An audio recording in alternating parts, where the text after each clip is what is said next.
할렐루야. 예, 사랑하는 성도 여러분, 지난 한 주 일 동안 잘 지내셨습니까? 예, 이제 저와 함께 기도하심으로 우리 한국교회사 제5강 강의를 시작하겠습니다. 함께 기도하겠습니다. 하나님 아버지 감사합니다. 주님께서 저희들 사랑하여 주시고 주님의 자녀 삼아 주시고 또 특별히 은총을 베푸시어 이 시간 청교도 신학원 한국교회사 강의로 함께 모일 수 있도록 인도하여 주신 것 감사합니다. 주님이 강의를 통하여 우리 주님께서 이 시대에 저희를 부르신 그 귀한 뜻을 깨달아 알게 하여 주시고 주님의 뜻을 알아 주님의 뜻대로 행하는 저희 모두가 되도록 주께서 역사하여 주시옵소서. 이번 주간부터 성령의 나타남 집회와 또 자유마을 7대 결의사항을 위해서 평택에서 하나님 집회로 모입니다. 주님께서 그곳에 함께하여 주셔서 저희들을 인도하여 주시고 저희가 주님의 일을 하기에 앞서서 우리 주님의 명령하신 대로 성령 세례로 무장할 수 있도록 주님 인도하여 주시옵소서. 이 모든 일을 이끌어 가시는 정강훈 목사님을 주께서 더욱더 강건하게 붙들어 주시고 성령 충만하게 하여 주셔서 목사님과 함께 저희들이 하나로 한 떡으로 뭉치게 하여 주시고 주님의 귀한 뜻을 이 땅에서 이루어 드리는 복된 주의 자녀들 될 수 있도록 주께서 인도하여 주시옵소서. 이 시간 저희들에게 지혜를 허락하여 주시고 저희들의 마음문을 활짝 여시며 저희들의 지정의를 주님의 십자가 앞에 내려놓게 하여 주시고 저희들에게 말씀하시는 주의 음성에 귀를 기울여서 이제부터는 우리가 살아도 주를 위하여 살고 죽어도 주를 위하여 죽는 복된 주의 자녀들이 되도록 주님 인도하여 주시옵소서. 강의를 시작하는 처음 시간이 오니 마치는 시간까지 우리 주의 성령께서 함께 하심을 믿사옵고 감사하며 예수님의 이름으로 기도하옵나이다. 아멘. 네, 우리 사도신경으로 신앙 고백하겠습니다. 전능하사 천지를 만드신 하나님 아버지를 내가 믿사오며 그 외아들 우리 주 예수 그리스도를 믿사오니 이는 성령으로 잉태하사 동정녀 마리아에게 나시고 본디오 빌라도에게 고난을 받으사 십자가에 못 박혀 죽으시고 장사한 지 사흘 만에 죽은 자 가운데서 다시 살아나시며 하늘에 오르사 전능하신 하나님 우편에 앉아 계시다가 저리로서 산자와 죽은 자를 심판하러 오시리라. 성령을 믿사오며 거룩한 공회와 성도가 서로 교통하는 것과 죄를 사하여 주시는 것과 몸이 다시 사는 것과 영원히 사는 것을 믿사옵나이다. 아멘. 네, 반갑습니다. 많은 분들이 벌써 강의에 참석하고 계시고, 오케이. 그 참석하신 분들은 여기 실시간 채팅란에 저 왔습니다. 이렇게 적어주시면 감사하고 우리 이제 청교도 신학원 강의의 특징은 글로벌이죠. 글로벌. 그래서 세계 도처에서 특별히 또 우리 한국 교포들 외국에서는 한국 교포들을 중심으로 이렇게 또 국내에서는 우리 정광 목사님과 함께 이 시대에 주님의 명령 따라 부름받은 많은 분들이 함께 공부하고 계신 것을 감사하게 생각을 합니다. 제가 지난 주에 미국 그 청교도 신학원 미주분교 거기에서 발행된 뉴스레터 말씀을 드렸잖아요.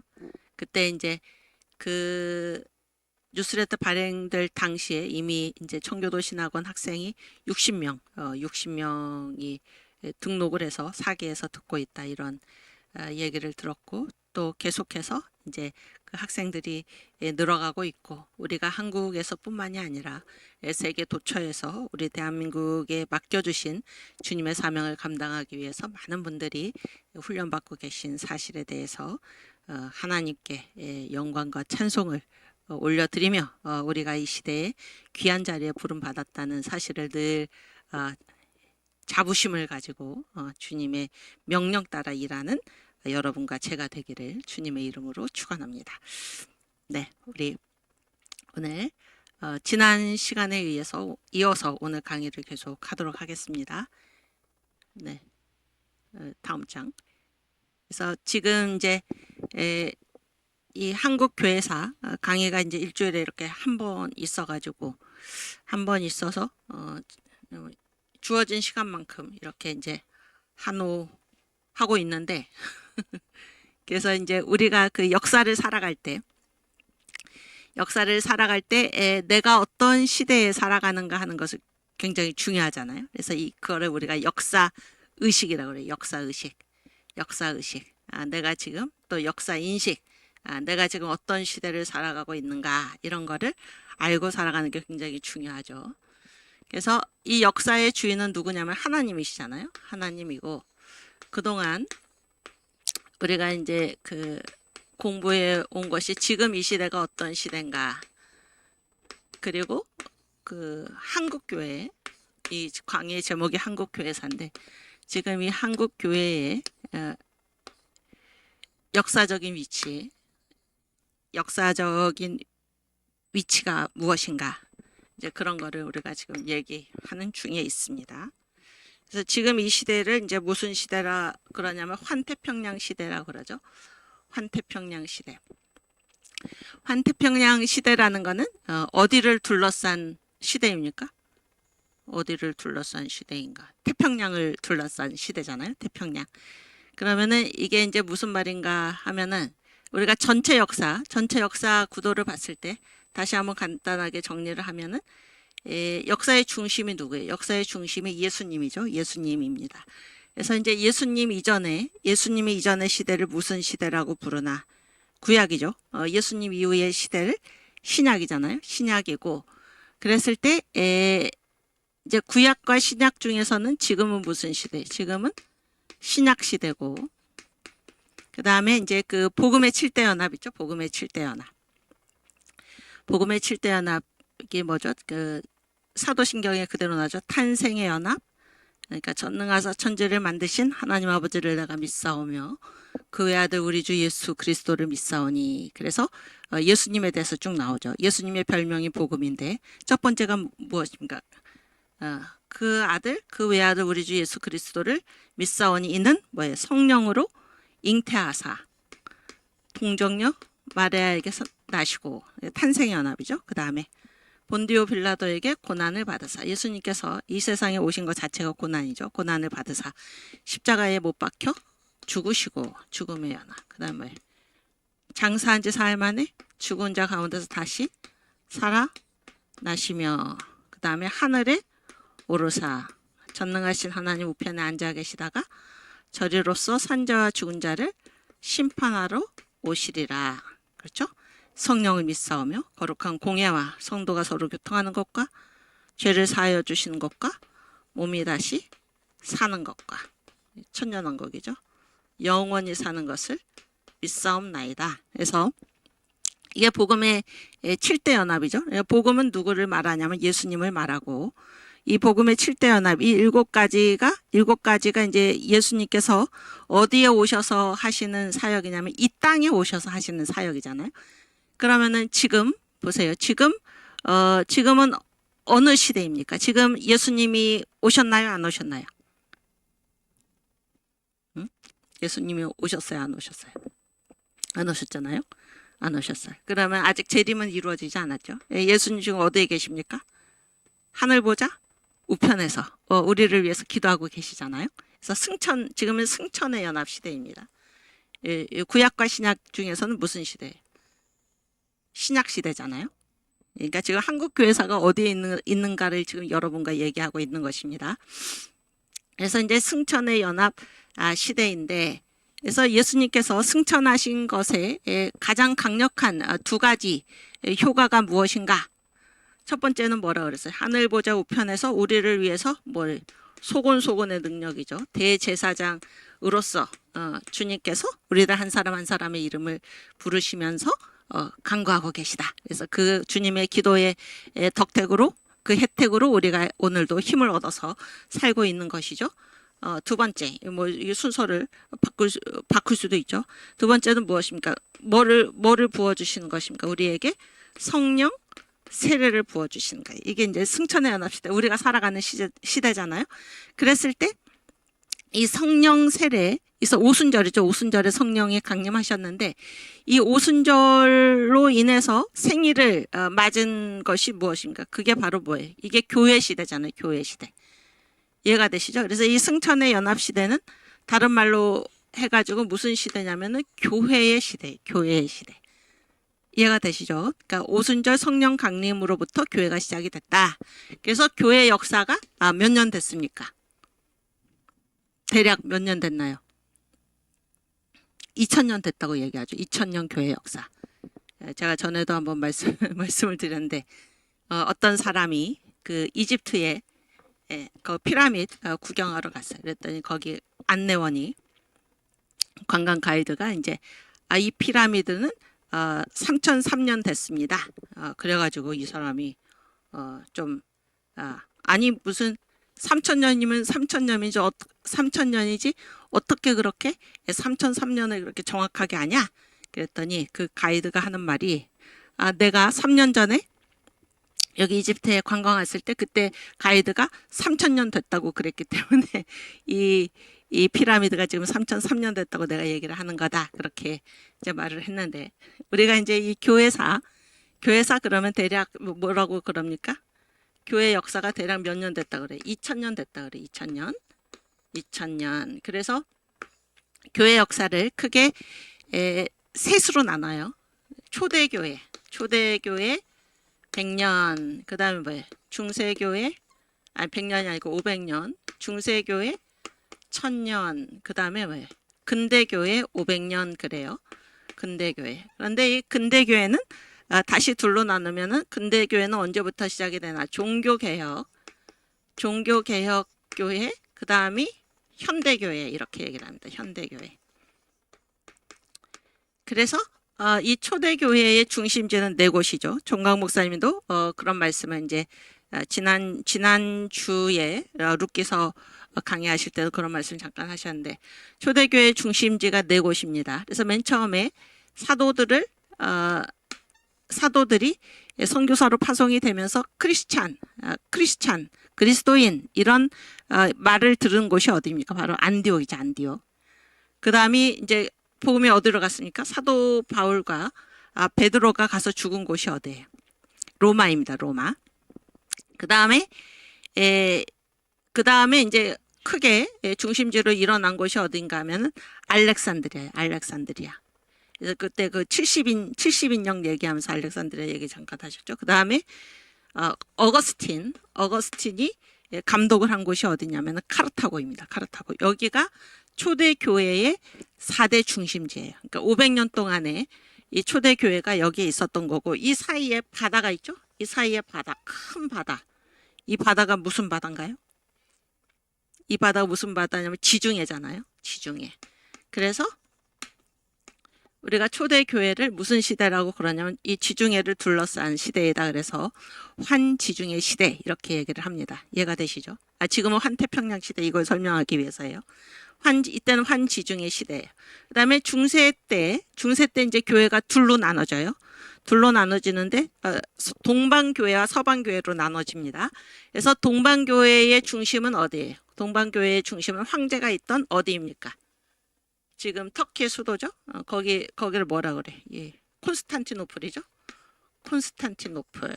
그 다음에 서방교회의 중심지는 어디? 교황이 있던 로마입니다.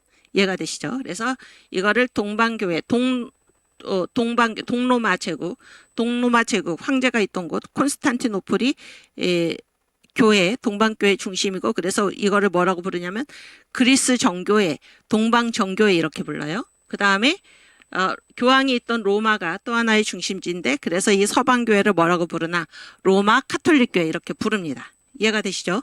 그래서 이게 중세교회의 1000년 동안의 두 중심지였어요. 두 중심지고 역시 콘스탄티노플과 이 로마 사이의 바다가 뭐예요? 바다가 어디입니까? 이게 지중해잖아요. 지중해. 그래서 중세교회 1000년도 마찬가지로 환지중해 시대 이렇게 얘기를 합니다. 이해가 되시죠? 그 다음에 중세교회가 끝난 다음에 이제 근대교회 500년이 시작이 되는데 종교개혁부터 시작이 되잖아요. 그래서 이 종교개혁의 3대 교회가 있죠. 3대 교회가 있어요. 독일의 무슨 교회입니까? 독일의 루터 교회.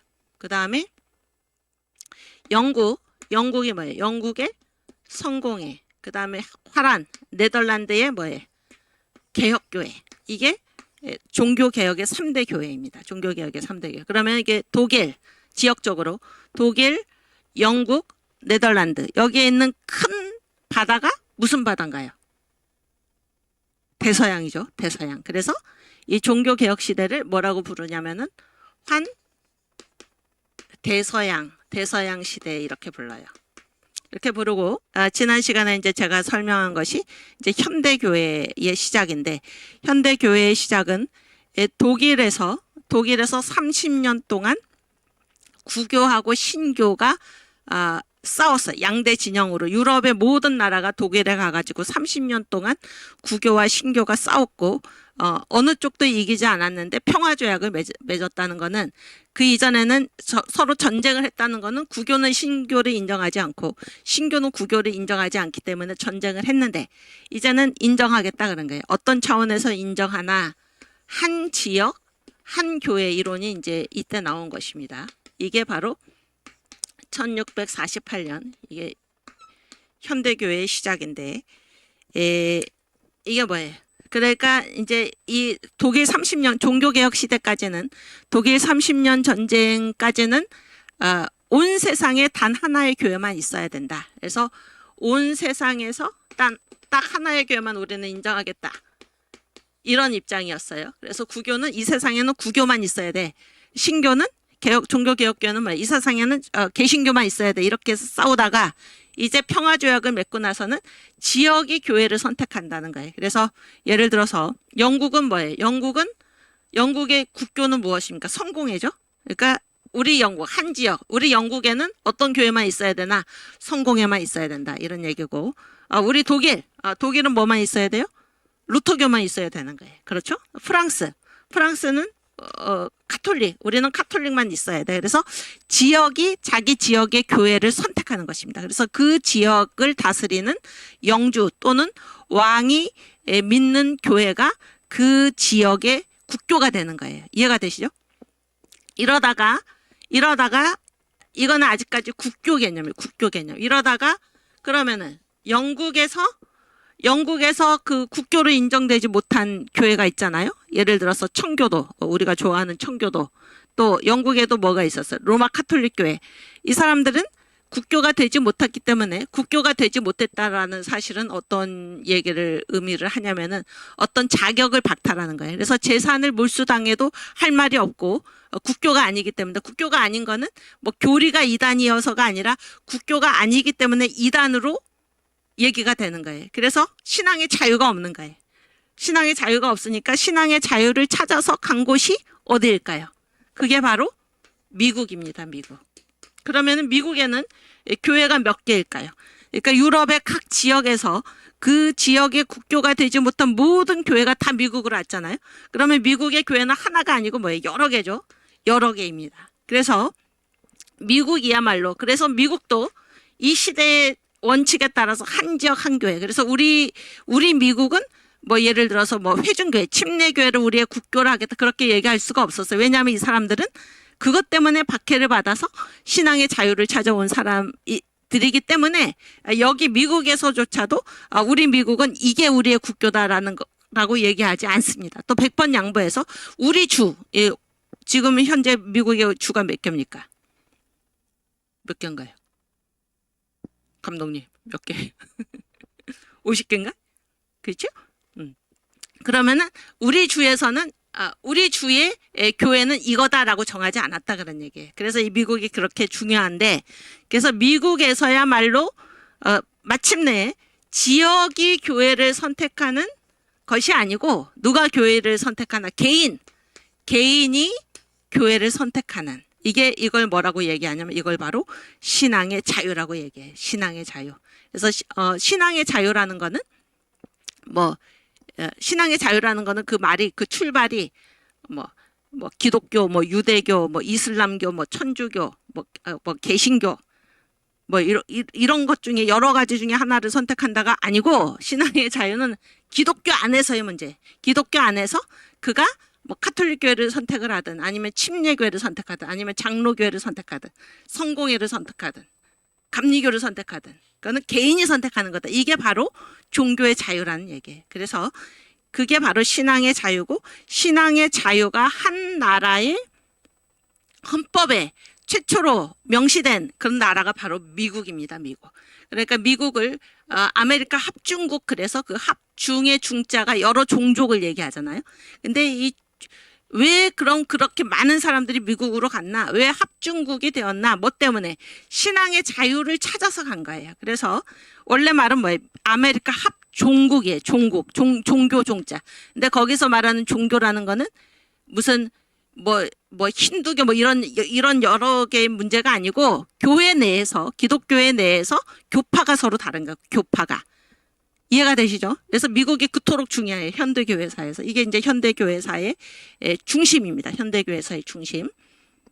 그래서 이제 미국이 그토록 중요하고 그래서 여기서 처음으로 개인이 자기가 믿는 교회 형태를 결정하는 그래서 이 시대를 여기 한 지역 한 교회까지는 무슨 시대라고 부르냐면 국가교회 시대라고 부른다면은 이 미국에서부터 이 현대교회사에서부터는 무슨 시대라고 불러요?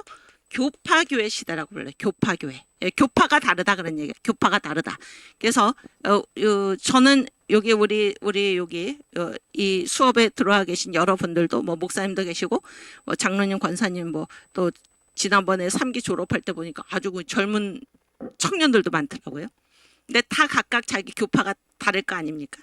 저는 장로교인데 내가 장로교회를 다니는 것을 존중받듯이 그런 얘기예요. 존중받듯이 다른 사람이 감리교 교회를 다니는 것을 존중하라 그런 얘기예요. 이게 바로 교파교회입니다. 이해가 되시죠? 이해가 되십니까? 이걸 교파교회 시대라고 그래요. 그래서 이제 미국이 현대교회사에서 중요하고 그런데 이 미국이 복음을 전해준 나라가 있어. 복음을 전해준 나라. 복음을 전해준 나라가 어디냐? 바로 어디입니까? 한국에. 물론 중국도 가고 일본도 갔죠. 미국 선교사들이 대단히 선교를 많이 했고 우리가 이제 이 역사에서 하나를 또 이제 알아야 할 사실이 무엇인가? 미국이 오늘날의 미국의 힘을 가진 때가 언젠가? 바로 1840년에서 1890년이에요. 이 50년 동안에 미국의 제조업이 지금 기억이 숫자 6배라고 기억을 하는데 6배 이상 증가를 하고 그래서 갑자기 미국이 아주 부강한 나라가 된 거예요. 세계 최고로 부강한 나라가 된 거예요. 그래서 오늘날의 미국이 가지고 있는 힘을 갖추었던 때가 바로 이때입니다. 이때예요. 이때. 그러니까 미국인들이 이 사실을 보고 세 가지를 했어요. 세 가지. 첫 번째는 뭔가? 첫 번째는 부흥회로 모였어요. 부흥회. 그래서 이때가 이제 2차 대각성 운동이에요. 여러분 1차 대각성 운동하고 미국에서 2차 대각성 운동은 완전히 성격이 다른데 1차 대각성 운동은 동부를 중심으로 여기 초기 이민들이죠. 초기 이민들. 이 사람들은 정말 신앙의 자유 때문에 간 사람들이에요. 그래서 이 사람들은 워낙 신앙이 좋았던 사람들이고 이 사람들이 부흥 운동을 일으켰던 게 1차 대각성 운동이라고 한다면 이때는 2차 대각성 운동인데 2차 대각성 운동은 어디를 중심으로 일어났냐면 서부를 중심으로 일어났고 여기는 뭔가 하면은 이때는 1차 대각성 운동 이 사람들의 그 주역들은 다 신앙의 자유를 찾아간 사람들인데 2차 대각성 운동 이 서부에 있는 사람들은 뭔가 하면은 돈 때문에 미국으로 온 사람들이 돈 때문에 이해가 되시죠? 그런데 이 돈 때문에 온 사람들이 하나님께서 이 50년 동안에 미국을 지금의 미국처럼 힘 있는 나라가 부강한 나라가 되게 하시니까 그거를 보고 이 사람들 신앙 때문에 온 사람들이 아니고 돈을 찾아서 온 사람들인데도 이러한 역사가 바로 하나님이 허락하신 거구나. 이걸 깨달았다. 그 사실이 더 놀랍다 그런 얘기. 신앙이 좋아서가 아니라 이걸 보고 하나님이시구나라는 걸 알았다 그런 얘기예요. 그래서 왜 하나님이 우리에게 이러한 거대한 부를 주셨을까? 그걸 생각하게 됐다는 얘기예요. 그래서 이 사람이 세 가지를 했는데 이 사람들이 부흥회로 모였어. 부흥회로 모였다는 건 뭐예요? 이 모든 축복이 누가 주셨다는 겁니까? 부흥회로 모여서 예배드린 거 누구께 감사한가? 하나님께 감사하다 그런 얘기죠. 두 번째가 뭐예요? 찬송가를 지었어. 찬송가. 하나님 감사합니다. 찬송가를 지어서 고백을 하고, 그래서 지금 우리나라 찬송가, 그 통일 찬송가고 요즘은 새 찬송가로 이제 우리 그 사랑제일교회, 광화문 전국 연합예배, 세계 연합예배죠. 세계 연합예배. 여기서는 통일 찬송가 쓰잖아요. 아직까지. 근데 이제 그 이후에 새 찬송가가 나는데 이 통일 찬송가랑 거의 별반 다를 바 없는데, 어쨌든 거기 찬송가에 보면은 미국에서 나온 그러니까 그 국적이 다 적혀 있잖아요.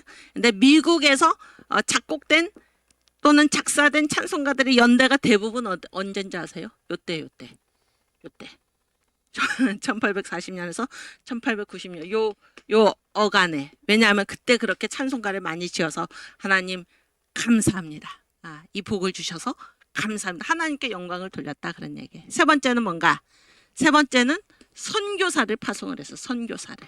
그래서 하나님이 우리에게 왜 이토록 복을 주셨나? 이거는 뭐예요? 전 세계에 나가서 복음을 전해라 하는 것으로 그 선교사를 파송을 한 것입니다. 선교사를.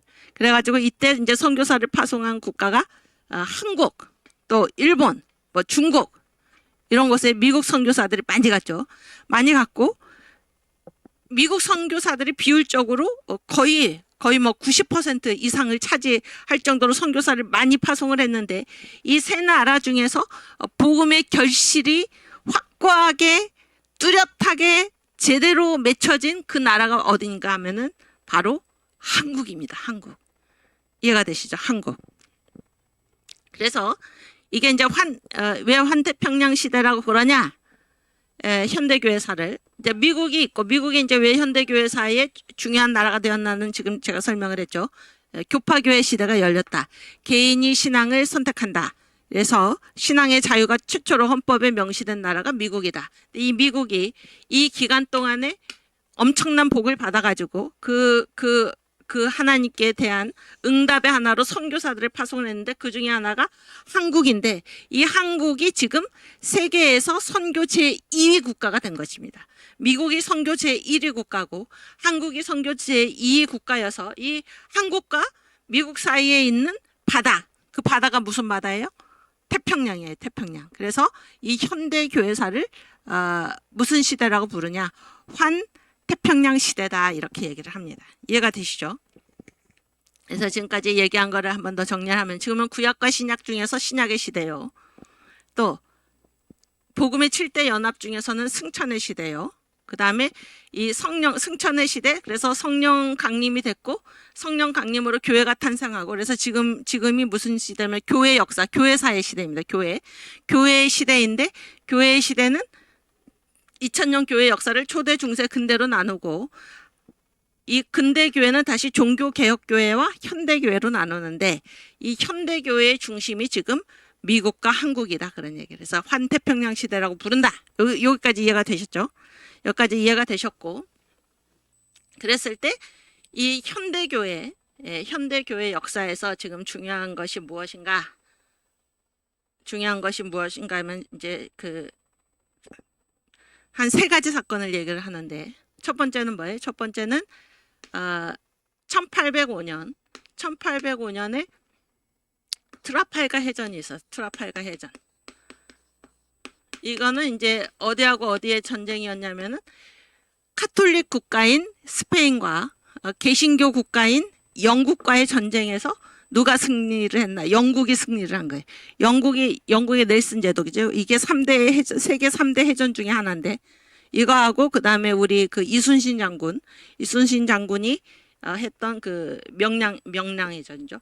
또 이제 또 하나가 그 러일 전쟁에서의 해전이, 어쨌든 러일 전쟁인가. 예. 여기에서 중요한 거는 주도권이 카톨릭에서 어디로 넘어왔다? 개신교 국가로 넘어왔다, 그런 얘기. 개신교 국가로 넘어왔다. 그리고 그 주역은 어디였나? 영국이다, 그런 얘기죠. 영국. 그 다음에 이제 두 번째로 중요한 이 현대교회 역사 중에서 그런 얘기. 현대교회 역사 중에서 두 번째로 중요한 것이 무엇인가? 1917년에 뭐가 일어났습니까? 러시아에서 뭐가 성공을 했어요? 러시아에서 볼셰비키 혁명이 성공을 했죠. 그래서 공산혁명이 성공을 해가지고 국가가 공산주의가 한 국가로서 나타난 때가 언젠가면 1917년이에요.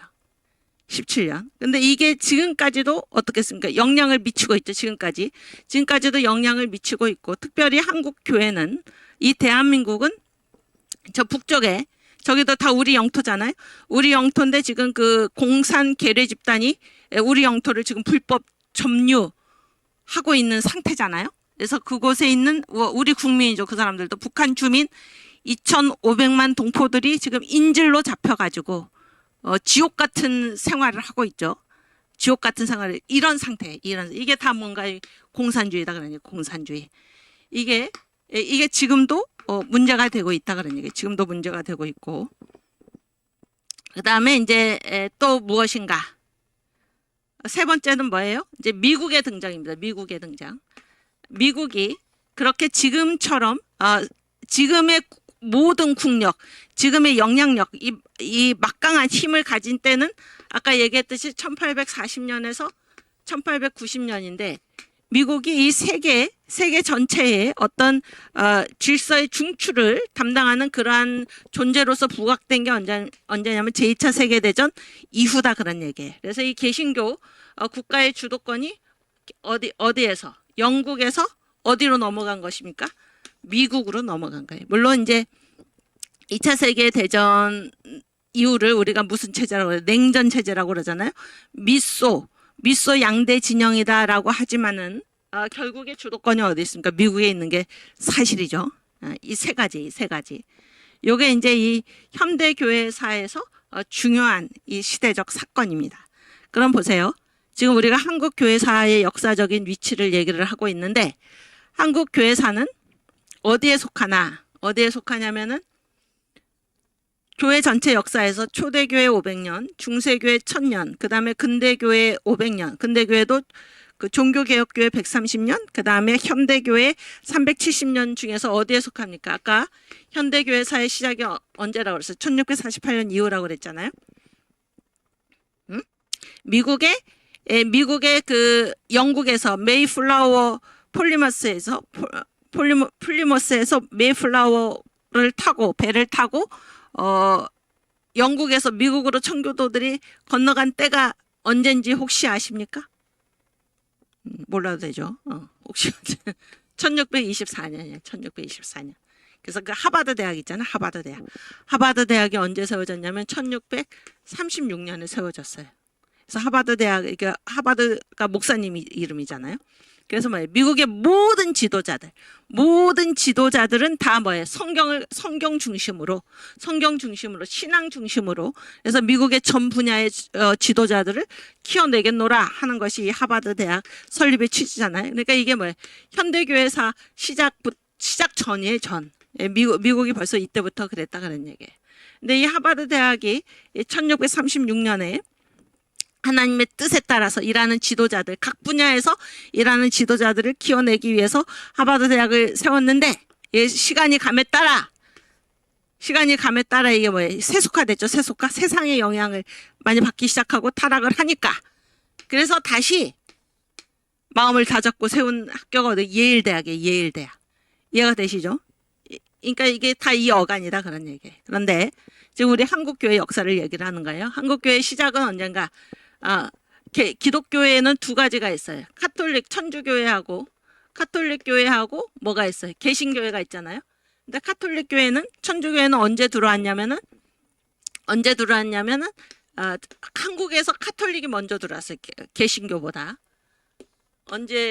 언제부터 이 카톨릭 교회의 시작이라고 생각하냐면 1784년부터예요. 이해가 되시죠? 1784년에 우리나라 사람으로서 최초로 세례를 받은 사람이 누구예요? 이승훈, 다 들어보셨죠? 이승훈이라는 사람이. 그래서 요 사람이 세례를 받은, 그때 우리나라에서 받지 못했죠. 불법이죠. 그래서 중국에 가서 받은 거예요. 그런데 세례를 받은 이때부터 한국 천주교회, 카톨릭교회 시작이라고 얘기를 합니다. 그런데 이때가 1784년이라 그랬잖아요. 그러면 언제예요? 이게 종교개혁 시대입니까? 아니면은 이 현대교회 시대입니까? 현대교회 시대예요. 그러니까 한국 교회는 언제부터 어디에 속하냐면은 현대교회사에 속하는 거예요. 일단 이해가 되시죠? 그래서 카톨릭 교회가 1784년, 그다음에 개신교회가 언제? 개신교회는 딱 100년 뒤에요. 딱 100년 뒤에 1884년부터 한국의 이 기독교회 개신교회가 시작이 됐다. 이거는 어떤 사건을 중심으로 얘기를 하냐면은 알렌 선교사, 의사죠. 의료 선교사예요. 알렌이 한국에 들어온 그때부터 한국 개신교의 선교가 시작이 됐다. 이렇게 얘기를 하는 것입니다. 이해가 되시죠? 그러니까 한국 교회사는 지금 환태평양 시대, 다른 말로는 현대교회사에 속해 있고 현대교회사에서 이제 한국 교회 역사가 시작이 됐다. 그런 얘기예요.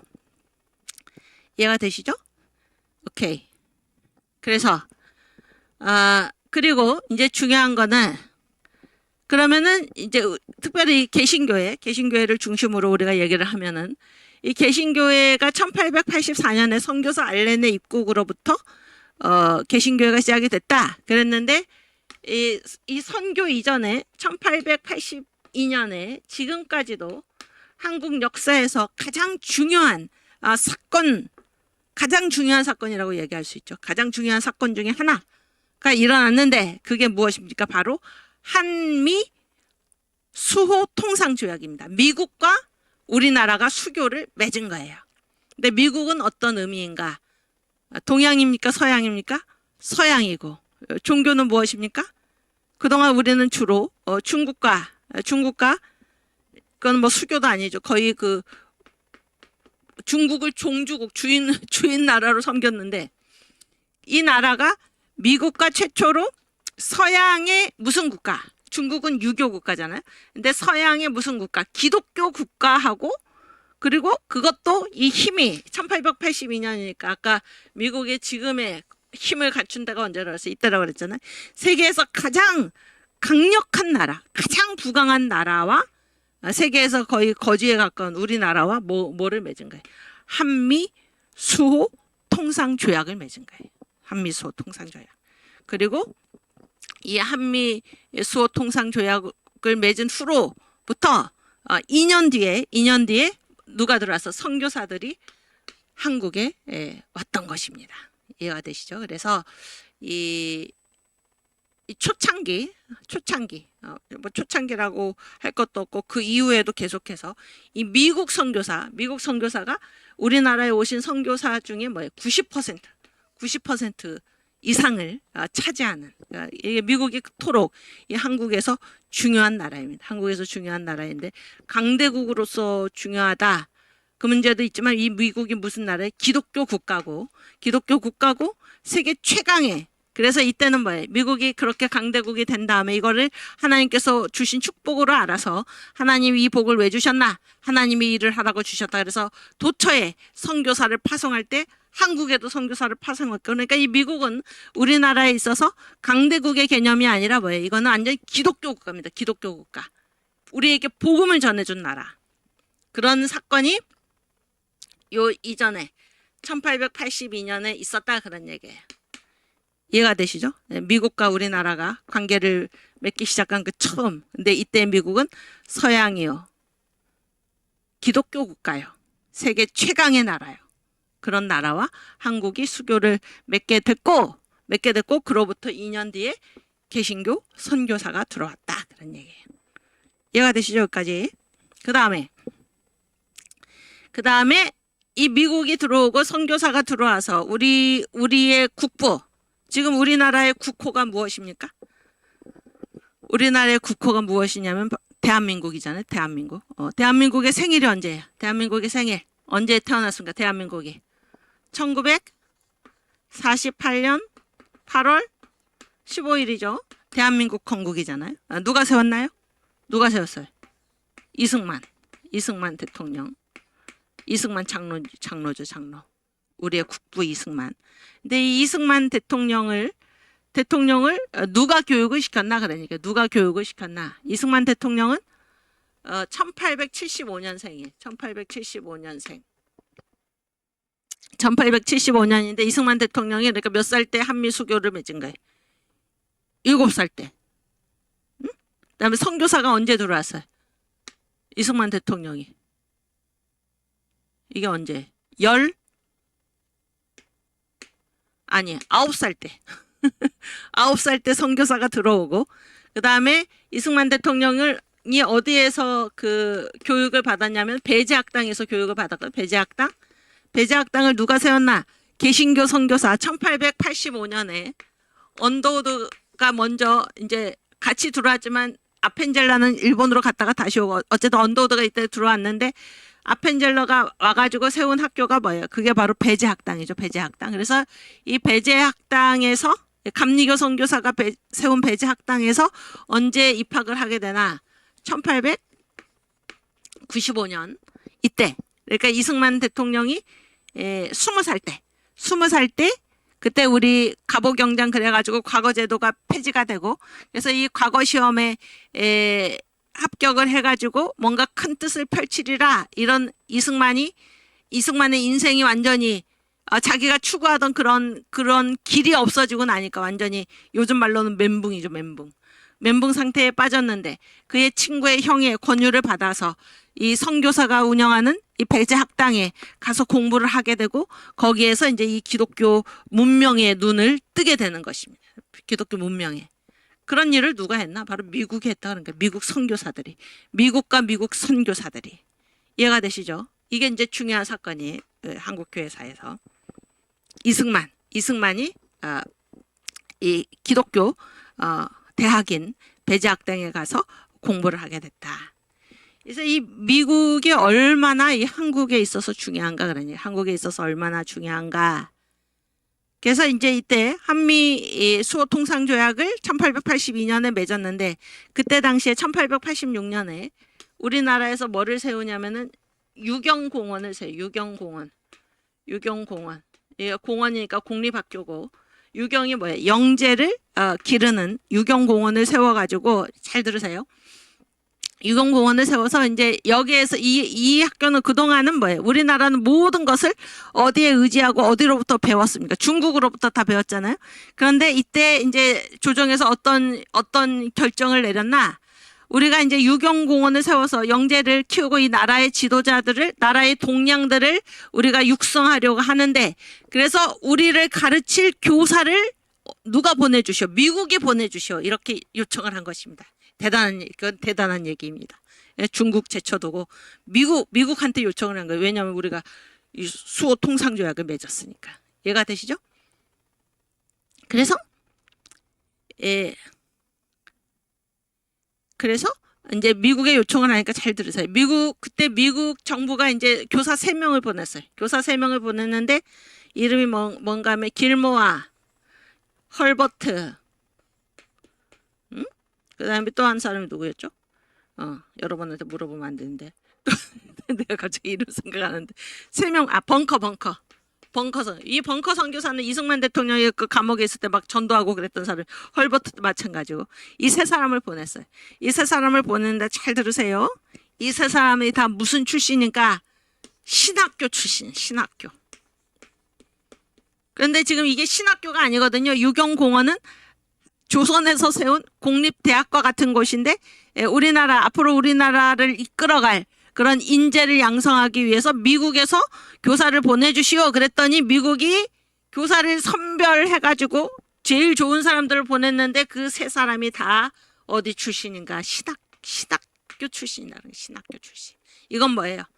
앞으로 이 한국의 근대화, 이 유경공원, 이 교육을 시키고 지도자를 길러내고 이 모든 것이 무엇으로 하라는 것입니까? 무엇으로? 복음으로 하라는 거예요. 기독교로. 미국이 이런 나라입니다. 이런 나라예요. 얼마나 고마운 나라입니까? 네? 무슨 이 세상 학문을 뭐 하는 그런 사람들이 아니고 이 나라 앞으로 조선을 이끌어갈 지도자들은 다 뭐예요? 복음 위에 서라 그러니까 복음 위에. 그래서 이 신학생들을 교사로 한국에 보냈던 것입니다. 한국 정부의 요청에 의해서 파견된 교사가 다 신학교 출신이다 그런 얘기예요. 이해가 되시죠? 오케이. 그래서 이승만 대통령이 이 배제학당 선교사가 세운 학교에서 처음으로 기독교 문명을 접하게 된 거예요. 근데 전에도 뭐 언젠가 여러분도 많이 들으셨겠지만은 이승만 대통령은 배제학당 다닐 그 당시에는 예수를 믿었나요? 안 믿었나요? 예수를 믿었나요? 안 믿었나요? 안 믿었어요. 안 믿었어요. 그래서 이제 이게 그 미션 스쿨이고, 그러니까 미션 스쿨의 의무는 뭐예요? 채플에 참석을 안 하면 안 되잖아요. 그래서 채플에 참석을 했는데, 이승만 대통령이 이제 맨 처음에 배제학당을 갔을 당시에 엄마한테 비밀을 했다 그런 거예요. 엄마가 이제 이 서양 귀신, 서양 종교 여기에 이제 물들까봐 엄마가 걱정을 이제 하실까봐 아예 엄마한테 얘기도 안 하고 근데 이제 몰래 다니는데 이제 배제학당 갔으니까 이제 채플을 드려야 되잖아요. 채플에 이제 참석을 해서 저 뒷자리에 앉아가지고 채플에 이제 앉아 있었는데 그때 어떤 그 선교사가 설교를 하는데 들어봤더니 내용이 너무 허무맹랑하다 그러니 허무맹랑하다.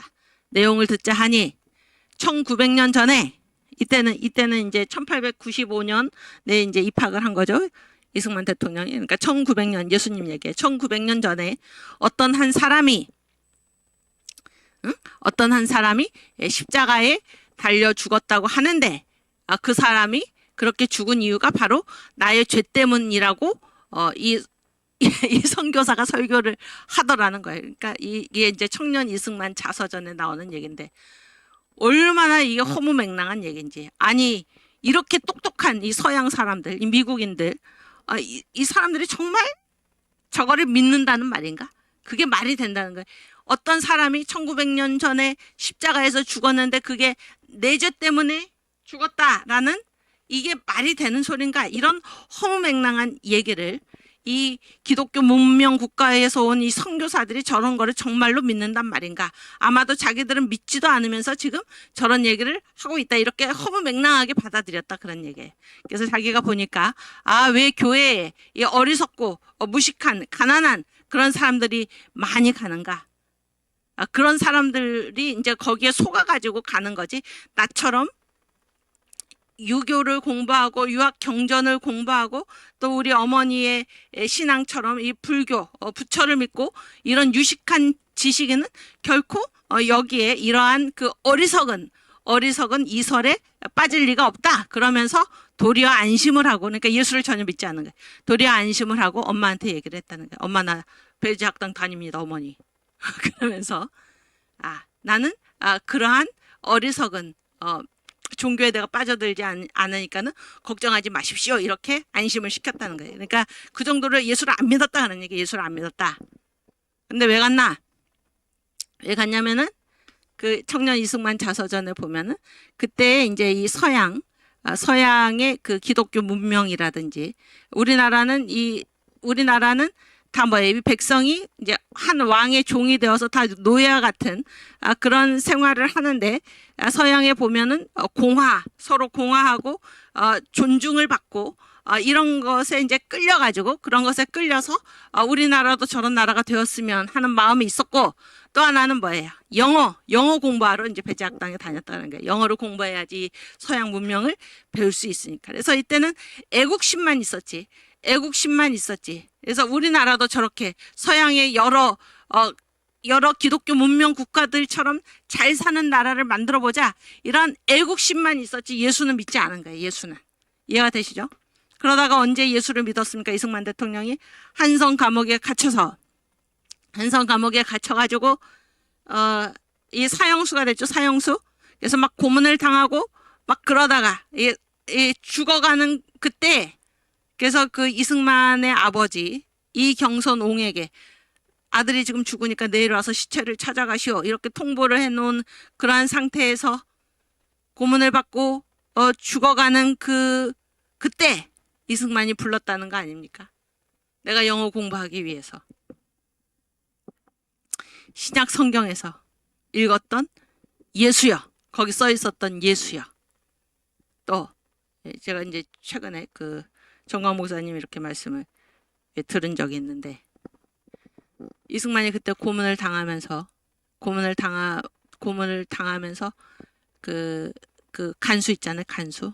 내가 부탁이 하나 있어. 부탁이 하나 있어. 성경책을 좀 갖다 주시오. 그래서 성경책을 예수님이 십자가에서 못 박히시는 그때 거기를 마태복음 26장 거기를 이제 펴달라 그래. 26장 27장 거기를 펴달라고. 그래서 이제 자기는 이렇게 뭐 다 이렇게 쇠사슬에 매어 있고 목에 칼을 차고 있고 뭐 넘길 수가 없잖아요. 27장 넘길 수가 없으니까는 이거를 좀 이렇게 넘겨달라. 그래가지고 그 예수님이 십자가에 죽으시는 그곳을 이제 찾아 읽은 거예요. 예, 한번 볼까요? 쭉 뒤로 이렇게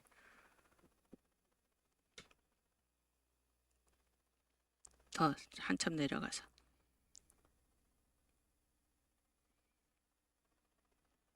그렇지, 그렇지, 됐어. 거기 그 앞에 아니 그 앞에 하나 더 29절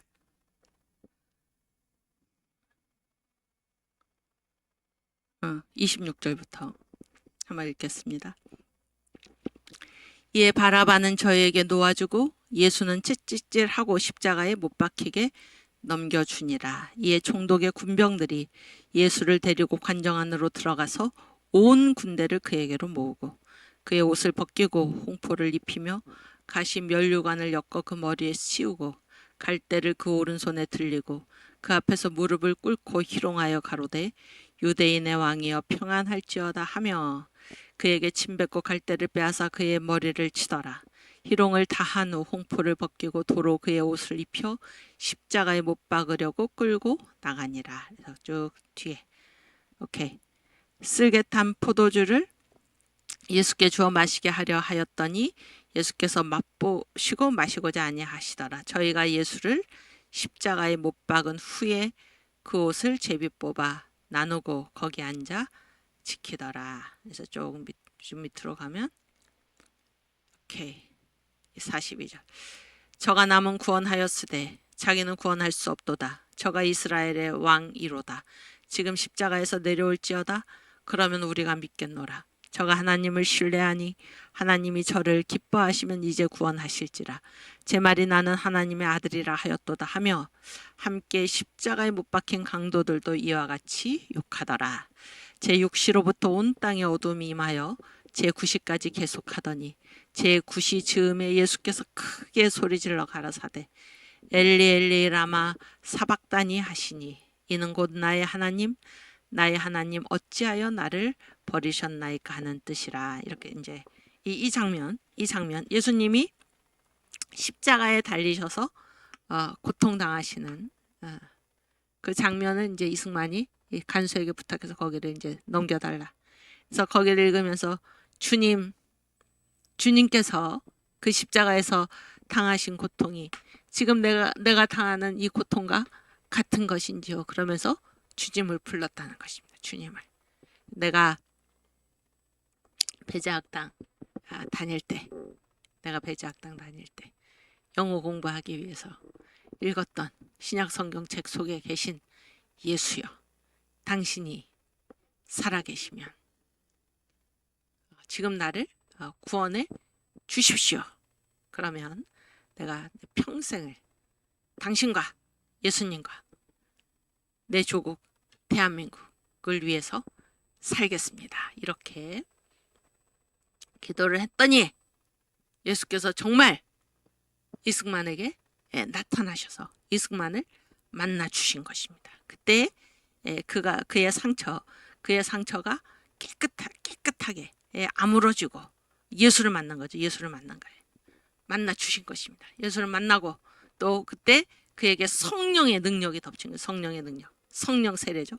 그 성령 세례의 능력이 무엇입니까? 바로 인사이드 아웃의 그런 은사까지 받게 된 것입니다. 그때가 언젠가 1900년. 이승만이 예수를 만나고 이거는 어떤 사건과 같습니까? 어떤 사건과 같은가요? 누구한테 예수께서 직접 나타나셨습니까? 직접 나타나셔서 왜 나를 핍박하느냐? 누구십니까? 주여 누구십니까? 나는 네가 핍박하는 예수다. 누구를 만나셨나요? 다메섹 도상에서 누구를 만났어요? 사울을 주님이 만나 주셨잖아요. 직접 나타나셔서 담에색 도상의 경험이 이때 일어나는 거예요. 이승만에게 예수님이 주여 주님이 당하시던 고통이 지금 내가 겪고 있는 이 고통과 같습니까? 주님께서 진정 살아계시다면 나를 한번 만나주세요. 나를 살려주세요. 나를 살려주세요. 그러면 내가 평생을 주님을 위하여 내 조국을 위하여 바치겠습니다. 그랬을 때 주님이 직접 나타나셔서 이승만을 만나시고 그에게 성령 세례의 능력을 부어주신 것입니다. 이 사건이 이때 1900년에 있었고, 그렇죠? 그래서 이 성령 세례를 받은 자의 특징이 무엇입니까? 전도입니다. 전도. 복음을 전하지 않고는 견딜 수가 없는 거예요. 그래서 그때로부터 이승만을 만나는 사람마다, 이승만의 말을 듣는 사람마다 예수를 안 믿는 사람이 없었다 그러잖아요. 예수를 안 믿는 사람이. 그래서 그 옥중에서 몇 명을 전도를 했습니까? 48명을 전도를 하고 48명을 전도를 하고 계속해서 옥중에서 정광 목사님이 옥에 갇히셨을 때 옥중 서신을 계속해서 날마다 써가지고 우리에게 보내셨듯이, 옥중에서 계속 글을 써가지고 그때 당시에 그게 뭐였죠? 신학월보, 감리교 배제학당이죠. 여기에서 나오는 그런 신학지에 이제 실은 것이 논설로 싣고, 또 감옥 안에 학교를 2개를 만들었죠. 어른들을 위한 학교와 아이들을 위한 학교. 그때 아이들이 그토록 감옥에 많이 와 있었다 그래. 아버지를 대신해서, 부모를 대신해서 형을 받는 그런 아이들이 많았다 그래. 그 아이들을 다 성경을 가르치고 또 한글도 가르치고 서양 세계 역사, 지리 이런 것도 가르치고, 그래서 아이들을 키우고 이런 일을 한 것입니다. 그래서 성령 세례를 받은 사람, 성령이 그 안에 들어간 사람은, 성령 세례를 받은 사람은 가만히 있을 수가 없어요. 이 복음을 전하지 않고는 견딜 수가 없는 것입니다. 그래서 48명이나 이승만 대통령이 전도를 했고, 그때 전도받은 사람들, 어른들, 누군가 그때 이승만 대통령과 함께 이 나라를 뒤집어 엎으려고 했다. 왕을 폐위하려고 했다. 공화정을 세우려고 했다. 이런 혐의로, 정치범이죠. 정치범. 우리 정광 목사님도 정치범이죠. 결국에 양심수로 감옥에 가셨는데, 그래서 끌려왔던 그러니까 그 대단한 고관이 많았어요. 그 사람들을 전도를 한 것입니다. 그 당시에 지식인들, 관리들, 이런 사람을 전도를 한 거예요. 그래가지고 이거를 이제 이능화라는 사람이 있어요. 이능화라는 사람은 그때 이승만과 함께 감옥에 같이 끌려가 있던 이원긍 대감인가 그런데 그 사람의 아들이에요. 근데 이 아들이 이 일을 가리켜서 한국 기독교급 외교사 그런 책을 쳤어요. 그러니까 이제 이 한국의 기독교와 외교의 역사인데, 거기에 뭐라고 표현했나? 이거는 관신사회. 관신이 뭐예요? 관리, 관료와 신하사회. 그러니까 이 상류층 얘기예요. 이 나라의 지도자들 얘기입니다. 관신사회의 신교 지시, 관신사회가 예수를 믿은 그 처음이다, 이렇게 기록을 하고 있습니다. 그 사람들을 전도한 사람이 누굽니까? 바로 이승만이고, 이승만은 왜 그렇게 전도를 할 수가 있었나요? 배제학당에 다닐 때는 믿지 않았던 그 예수를 한성 감옥에서 만났고, 죽음 직전에 예수의 이름을 불렀을 때 예수가 만나 주셨고, 성령 세례를 받았고, 견딜 수가 없어서 이 복음을 전했던 것입니다. 복음을 전했던 거예요. 그런 일이 1900년에 있었다. 그러니까 이 이승만 대통령은 대한민국 국부로서도 그렇지만은 전부죠. 국부가 전부죠. 국부가 전부인데 이분 때문에 지금 어떤 일이 이루어졌습니까? 누가 감옥에서 예수 믿는다고 그 당시에 생각을 할 수가 있었겠습니까? 또 그때 당시에 그 지도자들이 다 이 이승만 때문에 복음을 듣고 돌아온 것입니다.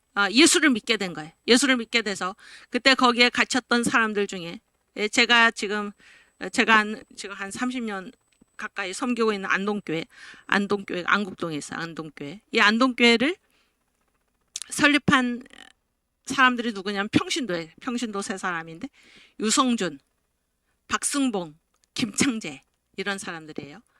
근데 이 유성준 장로는 육일준의 동생이에요. 육일준 다 아시죠? 육일준도 뭐예요? 육일준도 이 개화파였잖아요. 개화파 지식인이었는데 이 육일준이라는 분이 쓴 그 문서 중에 사경회 취지서라는 글도 있어요.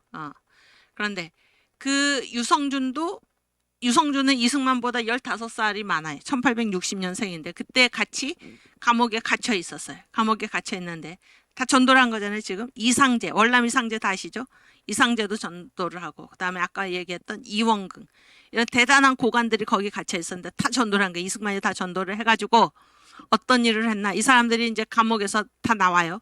다 풀려난 다음에 이상재는 어디로 갔어? YMCA로 가가지고 이 YMCA를 이제 한국인 초대 총무가 돼가지고 거대하게 이 YMCA를 일으키는 대단한 분이죠. 이상재. 그래서 이상재 선생이 월남 이상재 선생이 1927년에 이제 서거하셨는데 그때 우리나라는 나라가 없잖아요. 일본이죠, 일본.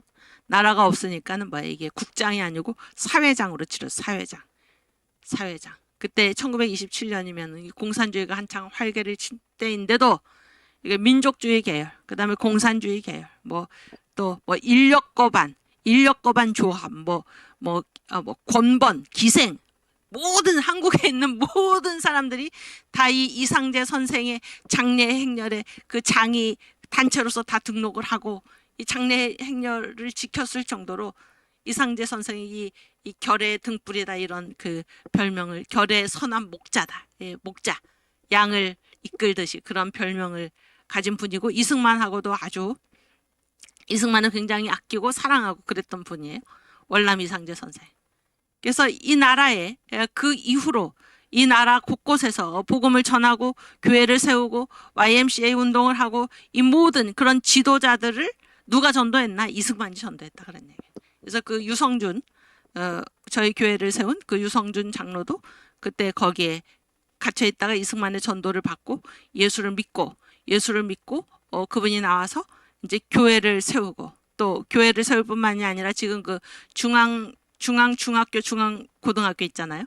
그게 원래 이름이 사립기호학교예요. 기호학교. 이거를 누가 세웠나? 유성준. 그다음에 우리 교회를 세웠던 박승봉. 같이 해서 박승봉이 1대 교장이고 유성준이 2대 교장. 학교도 세우고 교회도 세우고 이러한 그 나라를 지키는 이러한 일들을 했던 분들이 다 이때 이승만의 전도를 받고 그렇게 했다 그런 얘기예요. 그래서 이 기독교 복음의 전파와 확산, 특별히 이 상류사회에서 이 기독교를 전파하고 확산한 그 공로가 누구한테 있나? 이승만에게 있다. 이승만에게. 1900년에 이미 그런 일이 있었고 지금 얘기가 길어졌는데 재밌죠 여러분? 그러니까 한국 교회사는 세계 각국의 교회사가 그렇겠지만 한국 교회사는 하나님의 특별한 섭리가 있다 이런 거를 우리가 생각하지 않을 수가 없어요. 그때 이승만을 예수 믿게 하시고 어떻게 예수 믿게 했나?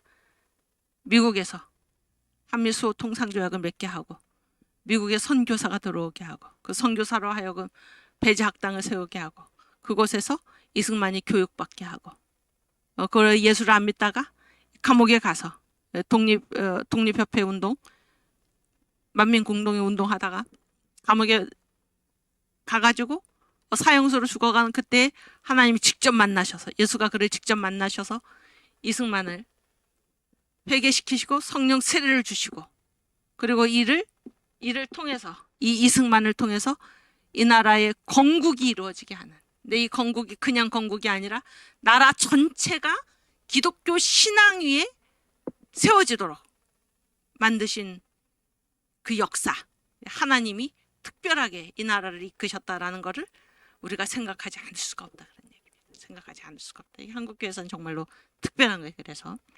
그래서 이제 1805년 트라팔가 해전 그 다음에 1917년에 러시아 공산혁명 지난 시간에 얘기했죠. 대다수의 지식인들이 이거는 이 기독교하고 공산주의가 거의 같은 거 아닌가 이렇게 이 공산주의가 주는 무슨 환상 모든 인간이 평등하다 뭐라 그러지? 능력껏 일하고 필요에 따라 분배한다. 얼마나 이상적인 얘기입니까? 근데 그게 인간의 악한 본성으로 될 리가 없는데도 거기에 빠져가지고 이 공산주의가 약속하는 유토피아, 지상 천국 이런 데 빠져가지고 거기에 다 매몰되어 있을 때 오직 유독 유일하게 이승만만은 이 공산주의의 실체를 꿰뚫어 본 거예요. 커뮤니즘 인사이드 아웃이죠. 재팬 인사이드 아웃뿐만이 아니라 공산주의 실체를 꿰뚫어 봐서 그때 썼던 글이 뭐예요? 공산당 당부당 이런 위대한 일을 했다 그런 얘기. 이런 위대한 일을. 그래서 이 공산당 당부당을 우리가 한번 같이 읽어보겠습니다.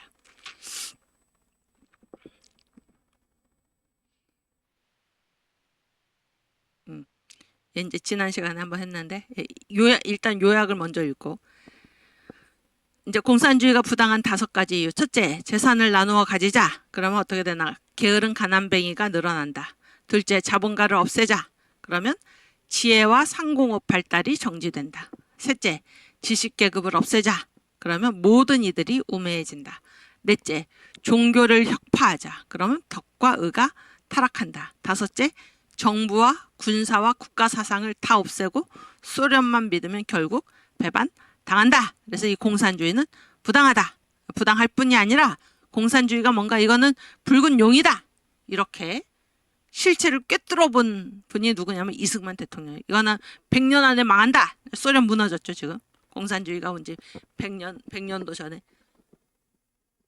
70년이 조금 지나서 망했잖아요. 망하지 않았습니까? 그리고 저 중국의 공산주의를 보고 뭐라 그랬어? 붉은 용이다 그랬죠. 붉은 용. 근데 최근에 정관 목사님께서 지금 그 이스라엘 하마스 지금 전쟁이 일어나가지고 에스겔서 38장 여러분도 다 들으셨죠? 거기에 이제 얘기를 하면서 그래서 이제 이게 뭐예요 이게 그 지금 이제 로스가 러시아죠. 러시아 그다음에 그 옛날에 소련 연방이었던 탄자 붙은 나라들 또 이슬람 국가들이 합쳐가지고 이제 이 하나님의 선민 이스라엘을 다 공격을 하는데 이제 이들이 이제 땅이 갈라져서 천재지변으로 지진과 같이 그런 것들로 인해서 이들이 다 망하고 근데 이게 문제가 아니고 그 이후에 최후의 아마겟돈 전쟁 그래서 2만만 2억이죠 2억 이 군대를 2억 일으킬 동방의 나라가 어딘가 그게 바로 중국이다 그런 게 그래서 그렇게 말씀하셨잖아요. 그러니까 성경이 지금 성경의 기록대로 정확하게 진행되고 있다. 이게 놀라운 사실이죠. 얼마나 감사합니까? 이렇게 확실한 성경을 두고도 믿지 않는다. 어리석죠. 어리석은 사람들이. 그런데 이 중국을 보고 그래서 이제 이승만이 뭐라고 그랬어요? 처음부터 그 실체를 꿰뚫어 보고 중국이 중공이 됐잖아요. 저거는 붉은 용이다 이렇게 얘기를 한 거잖아요. 붉은 용이다. 오케이. 이 공산주의, 공산당 당부당. 그때 이승만이 얼마나 이게 성령 세례를 받았기 때문에 그 실체가 정확히 보인 것입니다. 그거를 한번 우리가 같이 읽겠습니다. 이승만의 공산당의 당부당. 공산당이 적당하냐, 부당하냐. 1923년. 네, 이거는 왜? 이때는 공산주의 러시아 공산국가가 생겨난 지 6년밖에 안 된 이때 이승만은 벌써 이 실체를 꿰뚫어 봤다는 거예요. 그때 당시 아까도 말씀드렸지만 세계 모든 지식인들이 다 이 공산주의가 약속하는 이 지상 천국, 유토피아 여기에 빠져가지고 휩쓸려 다닐 때 찬양할 때 이승만이 이런 글을 발표를 했다 그런 얘기예요. 읽겠습니다. 공산당주의가 이 20세기에 나라마다 사회마다 안이 전파된 곳이 없어요. 이게 그 시대 풍조가 있는 공산주의가 다 전파가 된 거예요. 그래서 어떤 이름으로 활동을 하나 혹은 공산당이다. 혹은 사회당이다. 혹은 무정부당이다 하는 명목 그런 이름으로 극렬하게 활동하기도 하며 극렬하게 활동하는 곳이 있는가 하면 혹은 보세요. 자유권, 평등권, 공산당이 이런 거를 이제 내세우면서 그 명의라는 말이 뭐예요? 여기 이제 이 말이 아주 그러니까 이 성령 받은 분이라서 완전히 그 본질을 끌뜯는데 명목으로 명의로라는 말은 무엇입니까? 어떤 주장과 그 실체가 같다는 말입니까? 틀리다는 말입니까? 주로 명목으로 명의로 그러면 뭐예요? 주장과 실체가 틀릴 때 쓰는 말이죠. 혹은 자유권, 평등권의 명의로 부지중 전념하기도 하여. 그래서 세계 모든 나라가 다 여기에 물들지 않은 데가 없다 그런 얘기예요. 그래서 세계 모든 나라를 둘로 나누면 전제 압박하는 나라. 지금도 뭐 왕이 다스린다든지 황제가 다스린다든지 이런 나라가 전제 압박하는 나라죠. 그 다음에 공화 자유하는 백성이나 공화 자유하는 백성이 뭐예요? 이 기독교 국가, 민주주의 국가들. 그러니까 독재 국가든지 독재 왕정 국가든지 아니면 민주주의 국가든지 관계없이 공산당주의가 다 퍼져나가가지고 그 풍조의 촉감을 받지 않은 자 없도다. 이거 뭐야? 다 영향을 지금 받았다 그런 얘기예요. 다 영향을 받았다. 1923년인데 이미 공산주의가 지금 생겨난 지 공산 국가 소련이 생겨난 지 러시아가 생겨난 지 6년밖에 되지 않았는데 벌써 이 공산주의가 세계 곳곳에 그것이 독재 국가이든지 아니면 자유 국가이든지 다 퍼져나가 가지고 다 지금 영향을 받았다 그런 얘기예요. 이해가 되시죠? 이 시대를 알 수 있겠죠. 오케이. 그다음.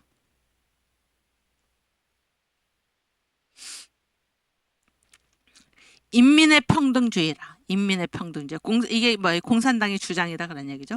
공산당의 주장이 뭔가 인민의 평등주의다. 평등하다. 모든 사람이 평등하다 이런 건데 옛적에는 사람을 반상이 뭔가요? 양반과 상놈이죠. 우리나라지. 반상으로 우리나라는 양반과 상놈이고 서양의 여러 나라들도 뭐예요? 귀족과 뭐 평민, 노예 이렇게 구분을 했잖아요. 계급사회죠, 계급사회. 옛적에는 사람을 반상으로 구별하여 양반은 귀하고 상민은 천함으로 반은 의뢰이 귀하고 부하며 상은 의뢰이 천하며 빈하여. 그러니까 이 양반은 뭐예요? 귀하고 부자이고 평민, 상민은 뭐예요? 천대받고 가난하다 그런 얘기예요. 그래서 이거를 서로 변동할 수, 이거를 아예 사회 이 계급을 바꿀 수 없도록 등분으로 딱 이렇게 한계를 딱 정했다 그러냐. 방안을 정하여 놓고 영영 이와 같이 만들어서 그래서 양반의 피를 타고난 자는 병신천치라도 윗사람으로 모든 상놈을 부리게 마련이요. 인간의 노력 따위는 상관이 없어요. 그냥 어떤 피를 타고났나의 문제다 그런 얘기예요. 이거를 서로 바꿀 수 없게 했다 그런 얘기예요. 또 피를 잘못 타고난 자는 영웅 중걸의 재질을 탔을지라도 하천한 대우를 면치 못하였으며. 그러니까 양반으로 태어났으면 병신천치라도 모든 사람을 다 부리고 살았고 상놈으로 태어났으면 아무리 뛰어난 영웅 중걸의 재질을 갖고 있을지라도 하천한 대우를 받았다. 또한 노예를 마련하여 한번 남에게 종으로 팔린 자는 대대로 남의 종으로 팔려 다니며 노예, 우마와 같은 대우를 벗어나지 못하게 마련이라. 그래서 소나 말이나 이런 대접을 인간들이 받았다 그런 얘기. 예? 그래서 옛날엔 그랬고 그 다음 장. 이와 같이 여러 천년을 그러니까 수천 년을 이렇게 살아왔다 그런 얘기 각 나라에서. 그런데 다행히 법국혁명과 법국이 어느 나라인지 혹시 아십니까? 프랑스. 잘했어요. 프랑스지. 프랑스 혁명과 미국 공화. 미국에 뭐예요? 미국에도 그 나라가 세워졌죠. 프랑스 혁명과 미국의 이제 국가가 세워지면서 미국 공화, 이게 완전 자유민주주의 국가잖아요. 미국 공화를 세운 이후로 이 사상이 변하여, 이 사상이 비로소 변하여, 그러니까 계급을 아예 딱 정해놓고 서로 넘어가지 못하고 양반은 온갖 혜택을 다 누리고 상놈은 아무리 뛰어난 자더라도 하천하게 평생을 살아갔고 소와 돼지같이 살아갔는데 프랑스 혁명과 미국 공화를 세운 이후로 이 사상이 비로소 변하여 계급이죠. 반상의 구별을 혁파하고 노예의 매매를 법률로 금하였나니. 이런 사회가 됐다는 거예요. 이런 사회가. 그래서 이것이 서양 문명의 사상 발전된 결과라 만세 인류의 무궁한 행복을 끼치게 하였도다. 그래서 이제 계급이 철폐가 되고 인간의 노예를 파는 거를 법으로 금지하고 그렇게 해가지고 이런 것이 뭐예요? 서양 문명의 사상이 이러한 행복한 인간들에게 행복한 결과를 가져왔다 그런 얘기예요. 이해가 되시죠? 옛날에는 계급사였는데 지금은 그렇지 않다 그런 얘기예요. 그다음 그런데 이제 계급은 없어졌는데 보세요. 그러나 근대에 이르러 보건대 계급은 없어졌어. 그래서 반상의 구별이 없어졌는데 반상의 구별 대신에 빈부의 구별이 스스로 생겨서 반상의 구별은 없어졌지만은 가난한가 부자인가 이 구별이 생겨났다 그런 얘기예요. 그래서 재산 가진 자는 이전에 양반이 행하던 노릇을 여전히 하고 재물이 없는 자는 이전에 상놈이 했던 노릇을 감심이 뭐예요? 달게 받게 됐다 그런 얘기죠. 감심하게 된지라. 그런즉 반상의 명칭은 없이 하였지만은 반상의 등부는 그대로 여전히 있어서 계급이 철폐됐다고 하더라도 이 빈부의 차이 때문에 예나 지금이나 다를 것이 별로 없도다 이렇게 된 거예요. 이게 이제 공산주의지. 가진 자가 대접을 받고 못 가진 자는 노예처럼 일을 한다. 이게 공산주의 주장 아닙니까? 그다음 하물며 보세요. 하물며 노예로 말할지라도 법률로 금하여 사람을 돈으로 매매는 못한다고 하나 이제 이건 못하게 됐죠. 프랑스 혁명 이후에 미국 혁명 이후에 공화 혁명 이후에 그러나 월급이라 또 공제 월급이죠. 월급이라 하는 보수를 준다 그러는 거야. 보수 명의로 돈을 줘서 사람을 데려다가 일한다 그런 얘기예요. 보수 명의로 사람을 사다가 노예같이 부리기는 일반이라. 그래서 부자는 일 아니하고 가난한 자의 노동으로 먹고 살며 인간 행락의 모든 호강을 다하면서 노동자의 버는 것으로 부자 위에 더 부자가 되려고 월급과 삭전을 점점 깎아서 가난한 자는 호가지게 먹고 사는 이 문제를 잘 못하고 늙어 죽도록 땀 흘리며 노력하여 남의 종질로 뼈가 늘도록 사역하다가 말 따름이요. 그러니까 이런 현상이 일어났다 그런 얘기예요. 그다음 그 후생이 그러니까 이 노동자죠. 노동자의 이제 그 자식들 그 후생이 그 후생이 나는 대로 그러니까 노동자가 이제 애를 낳잖아. 근데 그 자손들이 나는 대로 또 이렇게 살 뿐이니 이 어찌 노예 생활과 별로 다르다 하리요.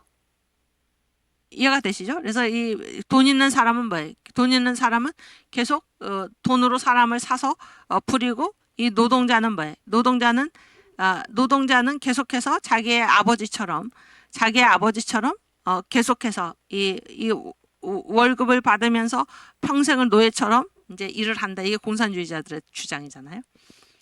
그래서 이 어찌 노예 생활과 다르다 하리요. 그래서 이게 계속 대물림 된다 이런 얘기죠. 그러므로 공산당의 평등주의가 이것을 없이하여 다 균평하게 하자 함이니. 그래서 이게 이래서는 안 되겠다. 그래서 이거를 다 균등하게 평등하게 만들자. 이게 이제 공산당의 주장이다 그런 얘기예요. 이게 공산당의 주장인데 여기 잘 보세요. 어떻게 해서 이것을 평등하게 만들 것은 딴 문제 언니와 이게 무슨 말이에요? 이 사람이 이제 어떻게 평등하게 만들 것인가 그런 방법을 이 사람들이 얘기를 하는데 그거는 별도의 문제다라는 거는 뭐예요? 나는 그 문제에 동의하지 않는다. 이들이 제시하는 방법에 나는 동의하지 않는다. 이거를 지금 밝혀놓은 거예요. 밝혀놨는데 그런데 이 공산당이 이러한 취지로 평등을 만들자고 하는 그 정신은 대개는 옳다. 그래서 이것은 적당한 뜻이라. 그러니까 공산당의 주장이 뭔가 인민이 평등하게 살자. 이런 거는 이런 현상들로 봤을 때 이런 주장은 대개는 옳다고 볼 수 있는데 그러나 공산당이 이 평등을 가져오기 위해서 이러이러한 방법을 써야 된다. 자본가를 없애야 된다. 그런 얘기지. 앞으로 나오겠지만. 그죠? 또 지식계급을 없애야 된다. 이런 얘기, 그 방법에는 이건 방법은 딴 문제다라는 건 나는 그런 방법에 동의하지 않는다. 그런 얘기. 동의하지 않는다. 이해가 되시죠? 여기까지. 오케이. 그다음. 그래서 공산주의에서 뭐가 적당한 게 있나 그러면은 인간이 평등하게 살자 뭐 그런 거는 지금 사회에 이런 여러 문제가 있는 것이 사실이고 그래서 대개는 뭐 그 정신은 뭐 괜찮다. 그렇지만 방법은 난 동의할 수 없다 그런 얘기예요. 그래서 이제 할 말을 지금 하는 건데 공산당주의 중 시세에 부당한 것을 말할진대. 자, 뭐가 부당한가 그러냐. 첫째, 1. 재산을 나눠 가지자 함이라. 공산당이 어떻게 평등한 세상을 만들 것인가. 있는 자의 재산을 빼앗아 가지고 다 서로 나눠 가지자. 이게 공산당의 주장인데 이건 부당하다 그런 얘기예요. 보세요. 모든 사람의 재산을 토지, 건축 등 모든 부동산까지 다 합하여다가 평균이 나눠 차지하게 하자 함이니 이것을 가난한 사람은 물론 환영하겠지만은 토지를 평균이 나눠 맡긴 후에 게으른 사람들이 농사를 아니하든지 일을 아니하든지 하여 토지를 다 버리게 되면 어찌 하겠느냐. 부지런한 사람들이 부지런히 일하여 게으른 가난장이를 먹여야 할 것이요. 이 가난장이는 차차 수요가 늘어서 장차는 저마다 일 아니하고 얻어먹으려는 자가 국중에 나라 중에 가득할 것이며. 이 문재인 소득주도 경제성장 지금 이 나라에 어떤 결과를 가져왔습니까? 그래서 이 부자 기업가들을 죄악시하고 뭐 삼성을 해체해서 그 주식을 다 나눠주자. 어떤 결과를 가져왔나요? 대기업을 해체시키고 어떤 결과를 가져왔나요? 지금 어떻습니까? 우리의 젊은 청년들 어떻습니까? 어떤 현상이 일어났습니까? 일하지 않고 박원순 마찬가지고 그런 어떤 뭐 실업수당 받아가지고 어디 놀러나 다니고 이런 완전히 사회가 지금 사회가 완전히 병들었잖아요. 병드는 이러한 거를 우리가 이제 이 문재인 5년 동안에 지금 보고 있는 것이고 그 여파가 지금도 계속해서 이어지고 있는 것 아닙니까? 이 공산당주의. 오케이. 그다음. 그래서 어떻게 됐어요? 게으른 가난뱅이가 뭐예요? 일하지 않는 게으름쟁이가 온 나라에 지금 가득하게 됐죠. 그렇지 않습니까? 청년들 중에서 이 이승만의 분노를 읽고 깨달은 청년들 지금 이 청년들이 계속해서 많아지고 있죠. 감사할 일인데 지금 청년들이 병들고 있다는 게 마약에 빠지고 얼마나 이게 비참한 얘기입니까? 응? 무슨 소득주도 경제성장 그래가지고 오케이. 그 다음 2. 자본가를 없이 하자 함이라. 자본가를 없애야 된다. 평등하게 살기 위해서 자본가를 없애야 된다. 그럼 어떤 일이 일어나나? 보세요. 자본가를 없애. 그래서 모든 부자의 돈을 다 합해가지고 다 나눠줘. 삼성을 없애고 그 주식을 다 나눠줘. 그런 얘기. 그런 일을 실제 추진을 했죠. 그 정광 목사님 그 토크하는 거 그 목사님들 그 장경록 목사님 이런 분들하고 토크하는 걸 들으니까 거기에 그 대한생명 최순일 회장님 김대중 때 아예 무슨 KBS 방송에서 탁 찍어가지고 이거를 제가 지금 정확한 그 용어가 생각이 안 나지만은 이거를 이제 손보겠다 손보겠다 뺏겠다 이런 말을 지금 했다는 거 아닙니까? 이제 정확한 워딩은 내가 제가 확인을 해야 되지만 그런 내용의 그 증언을 하셨죠. 얼마 전 방송에.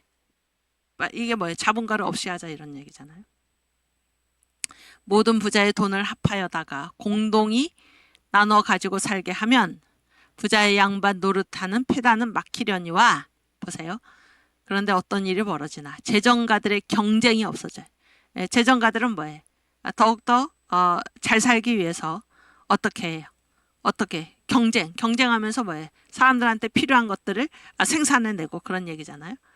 그런 얘기인데 왜냐하면은 이게 이제 그 수요를 충족을 시키고 그래서 자기들은 뭐예요? 그 상품을 제공한 대신에 돈을 또 많이 벌고 또 사람들을 더 편리하게 하게 하고 이런 것이 계속 이렇게 선순환이 되어야 되는데 이제 돈 다 뺏어다가 모든 재산을 다 걷어다가 똑같이 나눠준다. 그럼 자본가가 없어지잖아요. 자본가가 없어지면은 더 이상 경쟁하지 않으면 어떤 결과가 나오나 상업과 공업이 발달되기 어려운 것입니다. 자본이 없으니까 투자를 할 수가 없잖아요.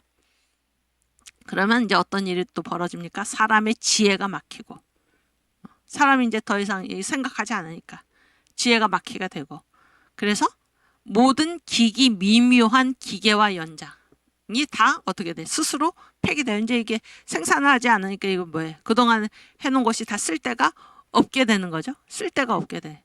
그래서 지금의 이용 후생하는 모든 물건이 다 진보되지 못하며 물질적인 계명이 중지될지라. 그래서 자본가를 없애면은 그래서 모두 다 잘 살게 될 줄 알았는데 모두가 다 이 퇴락한 길로 가는 그러한 결과가 나온다 그런 얘기예요. 그래서 물질적인 계명이 중지될지라. 제가 이제 얼마 전 수업에서 세탁기 얘기도 했는데 지금 빨래를 누가 하는 세탁기가 다 하잖아요. 근데 이 자본가들 재산을 다 뺏어다가 그런 것들을 개발하고 발명하고 하지 못하게 하면 뭐해? 결국 인간 다 잘 살자 이렇게 해서 그 자본을 뺏어다가 다 없앴는데 다 똑같이 나눠줬는데 인간이 이제 이 물질적인 발달 계명이 중지돼 가지고 뭐해? 다시 손으로 빨래를 하는 그러한 상태로 간다 그런 얘기 아닙니까? 자본을 폐기하기는 어려우리니 그래서 이승만 대통령이 이제 제시하는 방책이 있죠. 방책. 그건 안 된다 그러니. 그건 안 되고 자본을 폐기하기는 어려우리니 새 법률을 제정하여 노동과 평등 세력을 가지게 하는 것이 나을 터이며 그래서 이거는 어느 정도 법을 제정을 해가지고 정광 목사님의 구분에 의하면 이 사회주의 이게 이제 민주 국가에서도 경제 정책으로 뭐 복지 정책, 분배 이런 거를 캐나다 같은 경우에 분배 이런 거를 강조해 가지고 그런 나라는 뭐예요? 그런 나라는 세금을 70% 정도 걷는다 그러면 그게 사회주의다 그런 얘기예요. 그러니까 이념적으로 공산주의가 아니라 이 경제 정책에서. 그러나 이 자본주의 사회, 자유민주 국가에서는 뭐예요? 세금을 어느 정도 얻어요. 공산주의 국가는 사유재산이 없는 거잖아요. 그건 완전 100% 나라 거고. 그러나 자유민주주의 국가이면서도 이렇게 복지정책, 그래서 이 평등하게 살자 이런 것들을 강조하는 나라가 있다 그런 얘기잖아요. 그런 곳에서는 70%를 세금으로 가져간다면 이런 자유민주 국가에서는 한 30%를 이렇게 세금으로 그래서 이게 그 스스로 살 힘이 없는 그런 사람들도 있죠 실제로. 그래서 이제 잘 살도록 이렇게 도와주는.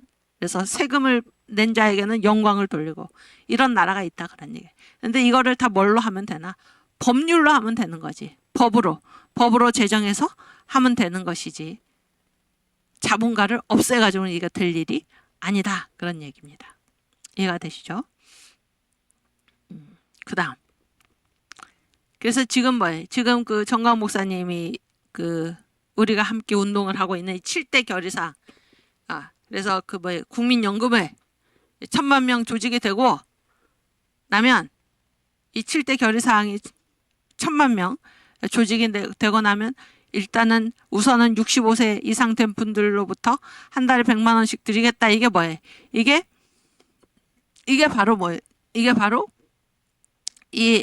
그래서 기초적으로 기본적으로 어떤 바탕을 만들어 주겠다. 이게 지금 이승만 대통령이 말씀하신 것과 다 일맥상통하는 얘기잖아요.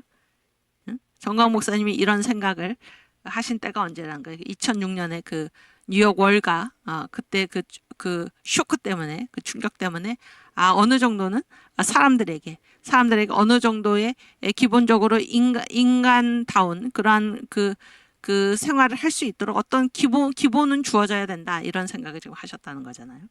그거를 교회가 해야 된다 그런 게 교회가. 오케이 3. 지식계급을 없이 하자 함이니 지식계급을 없이 하자 이렇게 공산당이 주장한다 그런 얘기예요. 근데 지식계급을 없이 하면 아까도 뭐라 그랬어요? 자본가를 없이 하면 지혜가 정지된다. 지식계급도 마찬가지죠.